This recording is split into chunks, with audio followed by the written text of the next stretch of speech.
La loyauté, l'honnêteté sont au centre de ses préoccupations. Le 5 mars 2021, Raphaël dévoilera les 12 pistes inédites de son nouvel album Haute Fidélité, 15 ans après le succès immense de Caravane.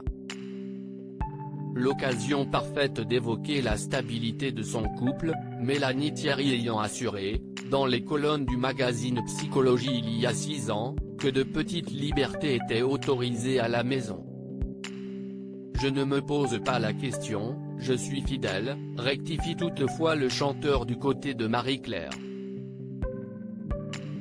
Je n'ai pas lu cette interview, je n'ai jamais entendu parler. Demandez plutôt à ma femme si elle a des choses à dire sur le sujet. On en sait très peu sur la vie sentimentale de Raphaël, bien qu'il n'aille jamais caché sa relation avec Mélanie Thierry. Elle était clairement apparue dans 2 de ses clips, Caravane en 2005 et dans 150 ans la même année. Les amoureux se sont rencontrés en 2002, avant le succès, les chansons et les voyages en roulotte. Ils ont eu 2 enfants, Roman, 12 ans aujourd'hui et Alyosha, 7 ans. Si vous souhaitez que je parle d'elle, si est facile, ça tient en quelques mots, Mélanie a 1000 qualités, elle est très solide, très ancrée, s'émerveille-t-il.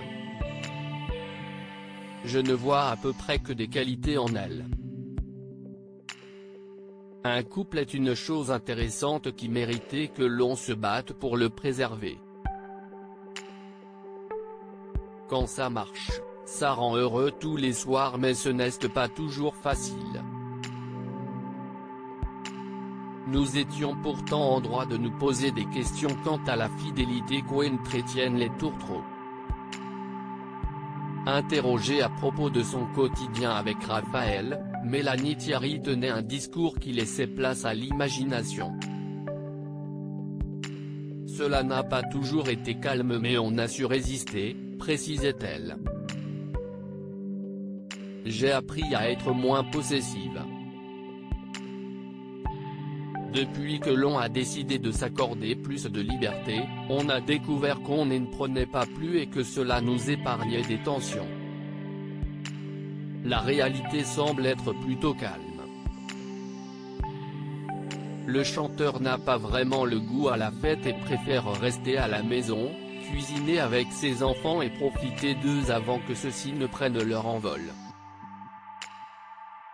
Il a encore un peu de temps devant lui.